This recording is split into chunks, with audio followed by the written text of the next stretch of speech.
quedado totalmente también igual que el resto, o sea, sí. Y ellos son los testimonios como que yo digo, o sea, nosotros vamos, estamos en territorio, hacemos los relevamientos, pero no lo vivencias desde ese lugar. Quizás en el 2013 cuando pasó aquí en La Plata, estamos hablando obviamente de las inundaciones en Bahía. Y hoy hablamos con Rodri por el tema de la PRE, y esto de poder hablar desde la mirada ambiental, lo que implica, ¿no? Las implicaciones que tiene o las consecuencias de inundaciones de estas características, ¿no? En general. Rodri había preparado algo que había encontrado un testimonio, si quieren lo podemos compartir. Sí, claro. No sé si ya lo tiene por ahí, si no nos avisa él. Pero en general, ¿no? Nosotros podríamos, la gente lo primero que se pregunta es, ¿esto era predecible, no era predecible? ¿Se podría haber evitado? No. Sí, esa cantidad de agua es realmente, es como pasó acá, o sea, imposible de controlar. Es imposible de controlar. Hay un montón de factores, obviamente, que juegan y que alteran la situación, pero empecemos que los fenómenos climatológicos existen. Claro. Son extraordinarios, justamente porque no son habituales y no pasan todo el tiempo. ¿Se puede predecir? Sí, de hecho el ministerio de aquí de la parte de hídrico y meteorología siempre están enviando los alertas, más después de lo que pasó con la inundación, pero los alertas son alertas. Claro. No es algo que no son informes de futurología que pueden anticiparle a la gente que va a haber un desastre como este, ¿no? Porque además nadie lo puede esperar. Si lo esperaran, sería como cuando vemos las series o las noticias los yanquis que evacúan, que avisan. Claramente acá no estaba dimensionado de esa manera. Tenemos el video. Buenísimo. Vamos a ver. Esperadas de situaciones globales, regionales y locales que se combinan. Que habla mucho de la cuestión del agua. Siguieron un poco, no solo Bahía Blanca, se inundó, hubo noticias fuertes también de Tucumán. Y de alguna manera lo que estamos viendo son, por un lado, una crisis climática que predecía, por ejemplo, cambios en los regímenes de precipitaciones, de golpes, precipitaciones, lluvias muy marcadas en determinado momento de tiempo, acompañadas después por situaciones de sequía. Después situaciones regionales, que son muy importantes de entender. Bahía Blanca no es casualidad, toda la región central de Argentina sufrió, entre otras cosas, terribles procesos vinculados con los agronegocios que generaron impermeabilizaciones de los suelos y pérdidas de la capacidad del suelo de retener agua, ¿no? Lo que se llama efecto tobogán, y que hace que esas imágenes que ustedes están mostrando en paralelo sean cada vez más permanentes. Los suelos no retienen agua y simplemente se mueven a través de la pendiente, y hay una parte grande de Bahía Blanca que es una zona deprimida. Y después también se puede ver en el video es de qué manera está armada la parte hídrica, ¿no? De qué manera Bahía Blanca tiene dos correderos de agua que son los arroyos, ¿no? Y están armados para que todo ese agua que viene de Sierra de la Ventana vaya corriendo por ahí, desagote y llegue hacia el mar, que el mar lo encuentran en Punta Alta, que es a unos menos de 100 kilómetros. Ahora, ¿qué sucede desde la cuestión ambiental, no? El cambio climático es algo que venimos nosotras charlando todo el tiempo, o sea, es real el cambio climático. Sí. Ahora, ¿cuál es la consecuencia en esta? Básicamente que el agua perdió la temperatura que tenía antes, las mareas, ¿no? Okay. Están más calientes, el agua está más caliente. ¿Eso qué hace? Que la masa de aire que se junta, obviamente esté más cargada. Claro. Y que como pasó en Valencia con la Dana, que ante se chocan atmosféricamente se chocan las nubes que están conteniendo el agua con un viento más frío y ellos son más cálidos y automáticamente se arma. Exacto, se empieza a llover, ¿no? Empieza la precipitación. ¿Qué se sabía respecto a esto? Que iba a ser una precipitación intensa, ¿sí? ¿Se puede medir cuánto tiempo va a estar ahí? Vieron que nosotros vamos a la aplicación constantemente y ¿cuántas veces no es exacta? O sea, porque es difícil realmente prever de qué manera se va a mover. Podemos, así como dar un diagnóstico, pero además también tiene que ver con tiempo real. Uno no puede estar previendo una semana antes qué va a pasar.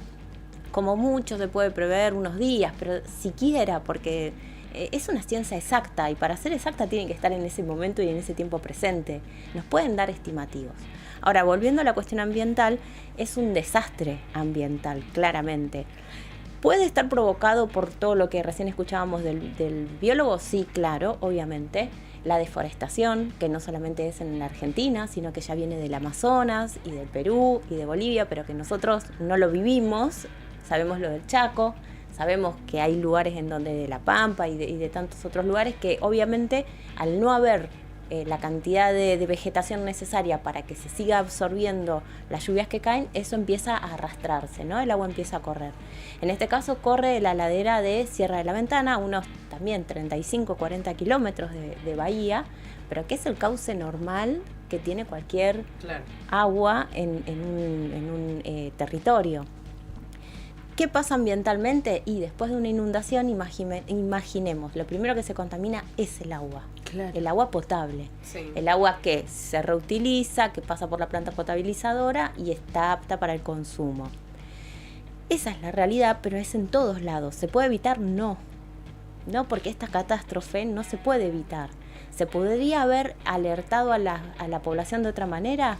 Y lo podemos discutir, ¿no? Pero si no toman la magnitud realmente porque no lo pueden ver, es difícil hacer una estadística y prever las consecuencias cualitativas, ¿no? En términos de números. Ahora, en términos de calidad, y sí, claramente, ese suelo está contaminado porque fue arrasado y arrastrado con barro. Con el barro iban materiales de construcción, todo lo que arrasó. Todos los daños con los autos. Los autos largan nafta, largan aceite. Ya está, el agua ahí ya está contaminada.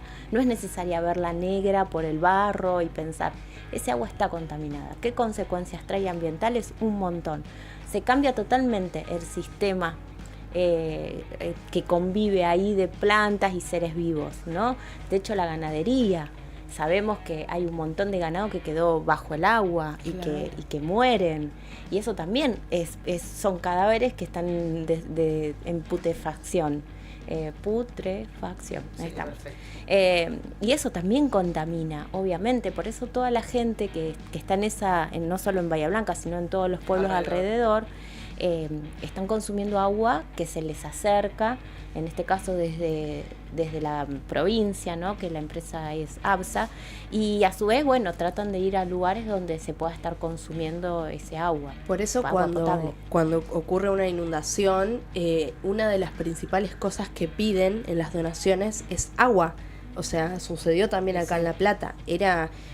creo que en el listado de cosas, agua, colchones, o sea, la bandina para poder empezar a higienizar y limpiar, que es el peor desastre, no es lo que queda después. Es que también yo pensaba también ambientalmente hablando, ¿no? Obvio, más allá de la tragedia, las muertes, la gente que pierde todo, que tiene que empezar de cero, ambientalmente hablando, la cantidad de residuos que genera una inundación, heladeras que no sirven más, cocina, bueno, colchón, todo eso es basura.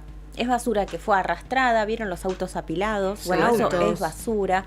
Y además esos autos o esos electrodomésticos o cualquier cosa que haya desaparecido, no es como la madera de la cama, que bueno, de alguna manera se degrada porque es natural.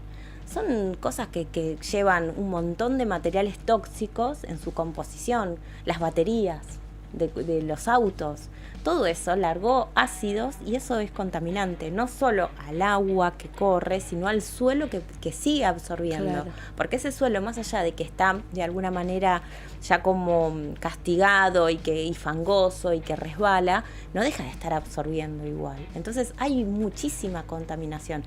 Hoy, obviamente, no podemos ser tan irrespetuosos de pensar que se puede medir eso. Se sabe que está el Ministerio de Ambiente trabajando allí, de provincia, también todo lo que es la Autoridad del Agua, pero es muy difícil ponerse hoy a hacer los análisis para saber cuánto está la contaminación o en qué grado quedó. Es incalculable. Van a pasar muchas semanas, diría meses, para poder recién ahí empezar a pensar y hablar en términos de muestras reales cuál es la gravedad de la contaminación, pero sí ya sabemos que hay focos. Por eso es importante que la gente que viaja hasta allá, porque también hay mucha gente que está queriendo viajar para ir a encontrarse con sus familiares, Claro. para ir a ayudarlos, que esté teniendo en cuenta que son lugares donde en este momento están en una catástrofe. Y hay que tener mucho respeto y mucha responsabilidad a la hora de trasladarnos y estar allá. Porque además los hospitales no están dando abasto para poder atender a la gente. La gente no solo colapsa por una cuestión de que se pudieron haber tomado agua o casi se ahogan porque los lleva la corriente, sino que hay gente que está muy nerviosa, que están haciendo fiebres, o sea, que están somatizando todas estas situaciones y no tienen dónde ir a ser atendidos. Están las guardias igual colapsado. que ellos en su casa. Es que también se habrán inundado los hospitales, o sea. Sí, están la mayoría están inundados, porque además no es plano Bahía Blanca, tiene sus claro, entonces por eso ellos hablan de un lugar alto y un lugar bajo, un poco como pasa acá, siempre buscando que el agua vaya y se escurra hacia el mar, ¿no? Pero eso le lleva su tiempo. Sí, de hecho hasta el momento hay un montón de barrios que siguen teniendo agua. Claro que sí, porque no desconcentra, no es que el agua es uno sabe irse sola, pero por el lugar donde encuentra, y hasta que encuentre el lugar y el caudal es imposible. Yo creo que eso Sí. es a destacar, ¿no? Que el agua drenó rápidamente, o sea, eso también da cuenta de que la cantidad de agua que cayó fue muchísima, porque capacidad de drenaje tenía, porque se fue muy rápido, pero claro, como cayó tanta agua, o sea, no dio abasto, no dio llegó a abasto. tiempo. Claro que no, y además las obras hidráulicas están. Después podemos hablar si son están actualizadas o no, si faltó un poco más, un poco menos. Eso no somos quienes hoy para poder discutirlo. Ahora, hay una realidad. Bahía Blanca no recibe más de entre 100 y 200 milímetros de agua por año, Claro, y cayeron 300 en un día. en horas. En Claro. horas. Entonces, ¿es predecible? No. Claramente no es predecible. Se pueden poner alertas porque estás viendo que llega una gran tormenta, así como nos pasa a nosotros, que posterior a esta tormenta la mayoría nos quedamos en nuestra casa, sabíamos que veníamos para acá, pero vieron que no fue una cosa Sí. tan intensa. Bueno, siempre se está pidiendo a la población que se quede dentro de su casa cuando hay tormentas, no es algo nuevo, que no se saque la basura, bueno. En síntesis, desde la mirada ambiental, claramente es un desastre. ¿Hay implicancias con el cambio climático? Sí, porque no se puede, o sea, ya no son las mismas lluvias de 1960 Claro. con las de ahora, justamente por el calentamiento global causado por el cambio climático. Tiene que ver que Bahía Blanca no haya podido sostenerlo de otra manera los agronegocios, como hablaban, que es ni más ni menos que estar sembrando soja. Sí, claro, tiene que ver. ¿Lo podría haber evitado? No, porque es un fenómeno extraordinario. Claro. Podrían haber sido quizás menos las consecuencias, es probable, pero desde el Amazonas, que se está deforestando, hasta la responsabilidad civil de los industriales y de los productores agropecuarios que tenemos en la Argentina, que es algo que venimos charlando nosotros. Todo es un gran combo para que hoy Bahía Blanca pase por una situación así. Y hoy puede ser Bahía Blanca y puede ser otra zona costera como nosotros tenemos cerca Berice o Ensenada. Claro. O sea, nadie está Exento, sí. Exacto, nadie está exento. ¿Qué sucede? Bueno, el suelo está totalmente ya deteriorado, está contaminado claramente, no solo por lo que se arrastró, sino por lo que está sucediendo ahí, los cadáveres de los animales, todo suma. A eso sumémosle el ecosistema que se perdió, los bichitos, los pájaros, Claro. está todo también bajo el agua, aquellos que no se han podido salvar, más lo que tiene que ver con los escombros y todos los residuos que arrastra una inundación. Hoy no se puede medir, claramente. Sí que podemos hacer nosotros como comunicadores y alentar todo lo que son campañas de prevención y sobre todo también esto de las donaciones, contarle a la gente de dónde se está donando. No sé si ustedes ya lo pudieron hacer hablamos de temprano. Bahía por Bahía, que es el del municipio oficial. Sí, y también acá en La Plata tenemos los dos clubes, Gimnasia de Estudiantes, están recibiendo donaciones en sus predios, en sus sedes y además en las canchas. Okay. También los colegios profesionales, colegios de médicos, colegios de arquitectos están recibiendo, se han puesto a disposición para que la gente quiere colaborar, llevar Claro. sobre todo agua, llevar elementos de limpieza, de protección y de seguridad, porque eso también es importante. La gente que está laburando ahí no puede andar en patas. No, claro. Tienen que tener sus botas, sus elementos de protección. Entonces, si nos sobra o tenemos la posibilidad de hacerlo, esto también hay que acercarlo. No solo el tema de los colchones y que ellos tengan ropa seca, sino esto de poder proteger a la gente que se está acercando. Están todos los ministerios de la provincia de Buenos Aires trabajando junto con el municipio. Y bueno, es cuestión de acompañar y seguir contando qué está sucediendo para que nadie se olvide y puedan sostener en el tiempo esto que siempre decimos. Hoy hablamos de esto, pero dentro de 15 días se terminó el tema y la gente sigue en esa misma situación. Y nosotros Totalmente. como platenses lo hemos vivido. Sí. Bueno, Lore. Clarísima, Lore. Gracias. Muchas Muchas gracias, gracias. como siempre. Muchas gracias. Bueno, Martita. Florcita, llegamos al final. Gracias Llegamos por al haber final. estado acá conmigo. No, gracias a vos por esta cálida bienvenida después de mis vacaciones. Bueno, Bueno, nos volvemos a encontrar nos mañana. vemos mañana, como siempre, acá Mañana a a las 10. Adiós. Chau, chau.